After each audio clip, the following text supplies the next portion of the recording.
Well, it's finally happening, you guys. I get to build my ultimate dream PC again for the 6th time. I'm so freaking excited. Let's go. Don't make yourself or your loved ones pay full price for a Windows key. Instead, head on over to vipyourcdkey.com and buy a Windows 10 or a Windows 11 key for super cheap. Just make sure to use the code TS20 to get that discount. And after checking out, go into the user center section up top, then navigate to your orders and then click on the reveal key to reveal the CD key, and then copy and paste this into the Windows activation settings and you're good to go. So these are some of the parts that are going into Big Red version 6, and some of these choices might shock you, starting with the processor.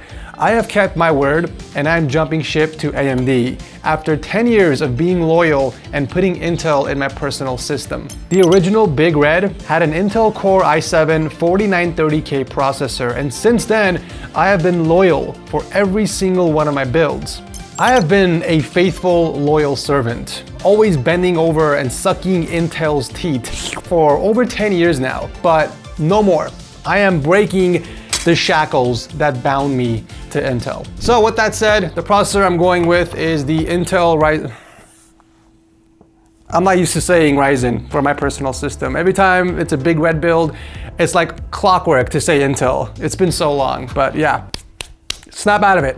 Snap out of it. So yeah, processor I'm going with is the AMD Ryzen 7 9800X 3D processor, which is currently still the best gaming chip on the market, and Big Red version 6 deserves nothing less. God damn it. I'm so angry. I don't know why, but I'm mostly excited.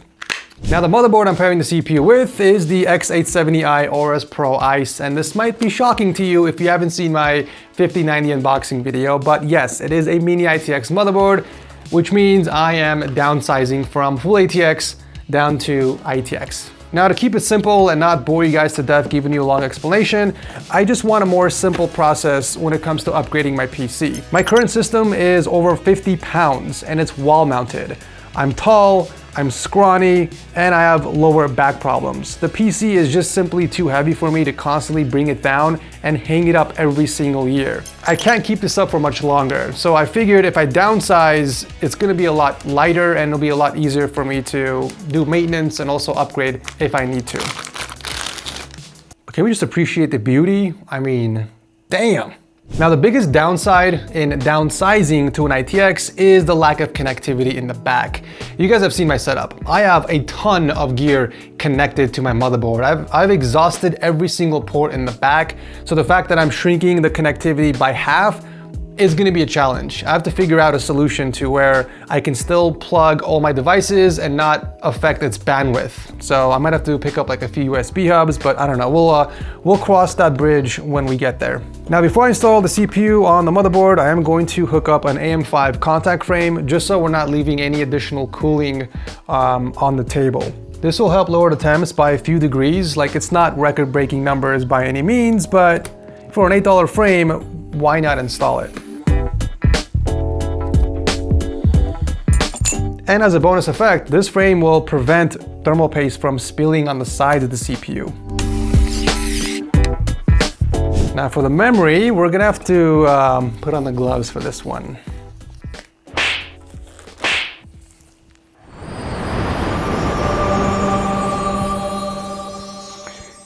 Damn! These are beautiful.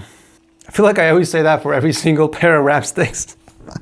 No, but seriously, the new G.Skill Trident Z5 Royal Neos, oh, perfection.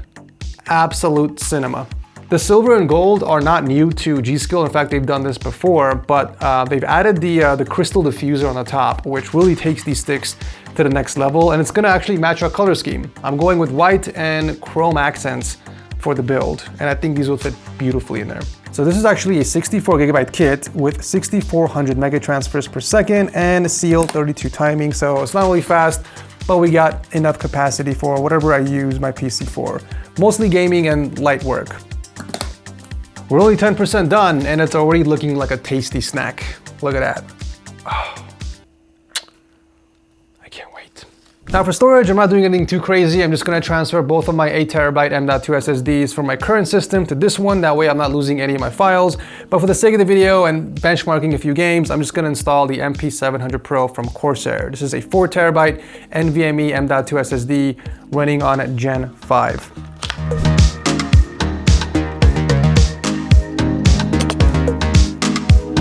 Now the case I'm going with is called Frostbite, and let me just show you guys how light this is. Look at this. I couldn't do this in my previous case. Oh yeah. So I basically teased this in a 5090 unboxing video as well, but it's from the same creator as my current case, the Crow. And it's basically just a smaller version of that only supports RTX boards. It's wall mountable, it's got tempered side panels, but the biggest problem is that it only supports a single rad. So cooling is gonna be very limited on this system, but I feel like I can compensate the lack of radiator support by installing a thicker radiator. So I don't think cooling is gonna be a major concern, especially considering it's mostly an open air case anyways.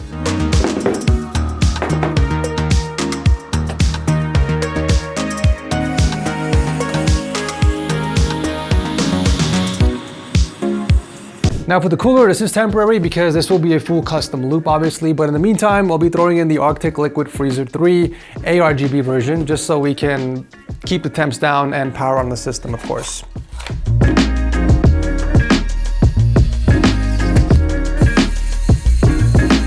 Now for the power supply, I'm going with the Thermaltake Tough Power SFX 1000 watts because NVIDIA recommends you go with the 1000 watt power supply if you're throwing in the RTX 5090. So this is a fully modular 80 plus platinum power supply because this is the highest wattage that an SFX power supply can come in. I have to decide either I'm going to skin this power supply or paint it in white like I've done in the past. But again, we will cross that bridge when we get there. Let's just go ahead and install this so we can kind of figure out what we're dealing with.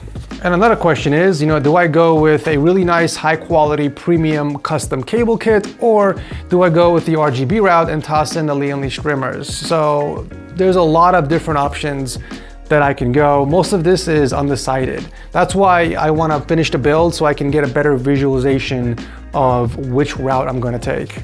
And you guys can also let me know in the comment section what you prefer to see, a non-RGB build or a full-on RGB build.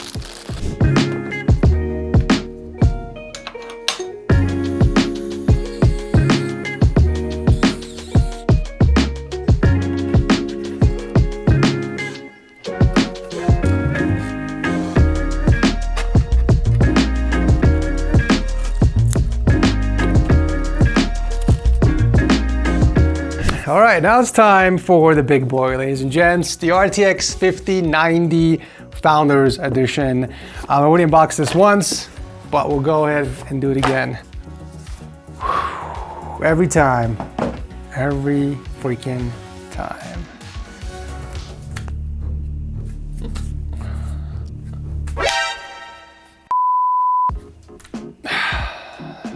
Feeling more confident this time, that's for sure.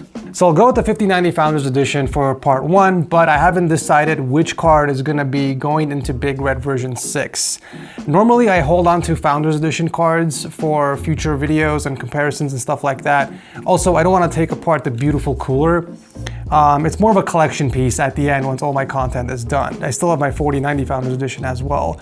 I will most likely go with a board partner graphics card, but that will depend on who's going to be coming out with the first water block for the 5090.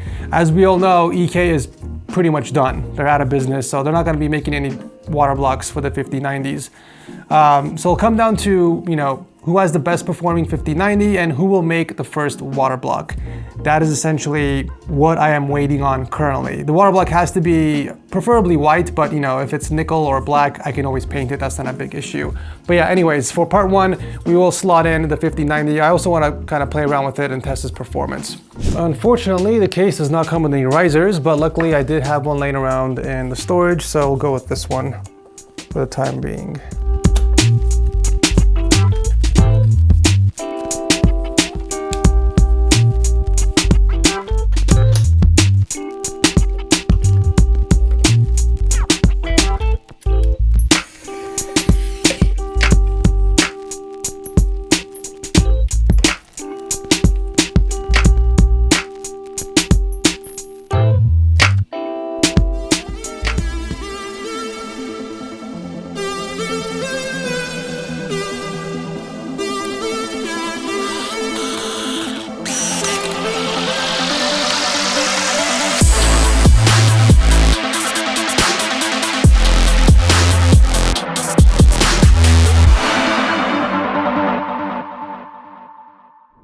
Big Red is no longer big nor red. And I know a lot of you guys have been constantly asking me to change the name, but the name has been there since the very beginning, okay? It's more than just the size and the color of the PC. There's a lot of history behind it. It's the trademark of the PC, so changing it would just be wrong. It would be disrespectful to Big Red, so don't worry, baby.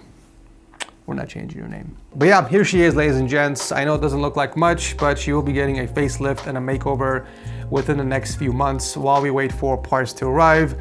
I'm more worried about the GPU water block. Since EK is out of the game, I'm wondering who's gonna step up to kind of fill the void that EK has left in the marketplace. I'm thinking probably AlphaCool or Bixby would be the next contenders, but we're gonna have to wait and see who comes up with the water block for the 5090 Founders Edition first. Anyways, let's talk performance. I'm sure a lot of you guys watching wanna know how the 5090 performs compared to last gen's 4090. So I went over to my inventory and I pulled out an RTX 4090 that I had laying around, and I ran some games between the two of them.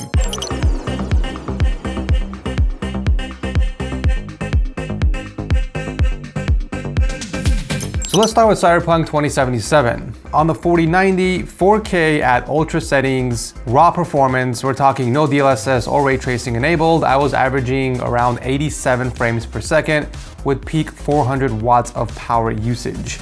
After swapping to the 5090, we got slightly bumped up to 106 frames per second. That was only a 19 FPS gain, so a little over 20% performance uplift, which isn't terrible, but it's also not amazing. It's also worth noting that the 5090 is pulling a max of 520 watts, so there is a trade-off here. Going back to the 4090 and enabling DLSS with FrameGen while keeping the settings on Ultra, the game was pulling 157 frames per second. On the 5090 with DLSS 4 and frame generation set to ×4, it was pushing an average of 342 FPS. So little over twice the performance of the 4090 with DLSS enabled. Fake frames or not, the game definitely felt more smooth and responsive. Moving on to Star Wars Outlaws. The RTX 4090 on native 4K resolution, ultra settings without any upscaling, the card didn't do too bad. It was pushing about 109 frames per second. It appears this game is also very demanding like Cyberpunk. However, it was no match for the RTX 5090, which was easily pushing 149 FPS in native 4K, making the 5090 almost 40% faster than the 4090. With DLSS enabled, along with FrameGen and ray reconstruction set to off, the 4090 was averaging 171 FPS. The 5090 with DLSS and FrameGen maxed out at ×4 shoots the frames all the way up to an average of 358, which is insane numbers. God of War saw some really impressive gains coming from the 4090. So the 4090 averaged 151 FPS in high settings without any AI upscaling, but the 5090, this card came out of nowhere swinging with an average of 198 FPS, making the 5090 around 30% faster on this test. And this is raw performance, by the way, no upscaling, no frame gen at all. I did test Dragon Age as well, starting with native 4K without DLSS on the 4090, we were seeing an average of 132 FPS. Switching over to the RTX 5090, we saw a 28% uplift in performance. The 5090 was averaging around 168 FPS. With DLSS enabled, along with FrameGen, the 4090 was pushing 207 frames per second, but on the 5090, we were getting around 258. So not quite double the performance like NVIDIA claimed, but it's still 50 frames more compared to 4090 with upscaling. The last game I tested out was Marvel Rivals in 4K high settings, no upscaling. The 4090 was averaging 104 FPS. Again, this is without ray tracing or frame gen enabled, just native raw 4K. The 5090 did slightly better, averaging 123 FPS, so once again, a little over 20% improvement coming from the 4090. Now with DLSS and FrameGen, the 4090 was averaging 184 FPS, while the 5090 was pulling at 226. So yeah, overall the 5090 is about 25% on average faster than the 4090 in pure rasterization, which actually isn't bad. 25% more performance on a card that costs 25% more is a fair trade-off, I would say. So with all that said, I can't really be upset at NVIDIA because at the end of the day, they technically did make a faster card and they shrunk the overall size, so they deserve some brownie points there. It's not twice as fast as the 4090 like they claimed, but I'm sure all of us already knew that coming into this because of AI upscaling and fake frames. But yeah, I mean, it's a faster card, it's smaller. I think this card will pair beautifully with those new 4K OLED 240 Hz monitors. We can finally take advantage of 4K 240 FPS in games, obviously enabling DLSS and frame gen. But yeah, let me know what you guys think about the card in the comment section below. Are you impressed? Not impressed? Let me know. But yeah, regarding the build itself, I definitely love the case. I can see a lot of resemblances to its bigger brother. The only thing I'm going to try and do is see if I can find a tinted panel to replace the clear glass. But other than that, I am excited for the next step. And I need your guys' help, okay? You have three options. Should I stick to regular clear acrylic or frosted hardline tubing like I've done in the past? Number two, I go with soft tubing, but I add really nice premium sleeving. I've seen a few builds online with these sleeves and it looks really good actually. Or option number three, balls to the wall chrome tubing. I'm more leaning towards option two because first of all, when I try something new, but also I really do think the soft tubing with the sleeving would look really nice in this build specifically. Also, option number three with the chrome tubing, I feel like would be a little too much because I'm going with chrome fittings. So I think there'll just be too much chrome inside the system. But either way, those are your three options, guys. Let me know in the comment section down below. Thanks so much for watching. Make sure you subscribe because I got some awesome builds coming your way. And also drop a link to all the parts I used in the build as well. So yeah, thanks again for watching. I'll see you guys in the next one.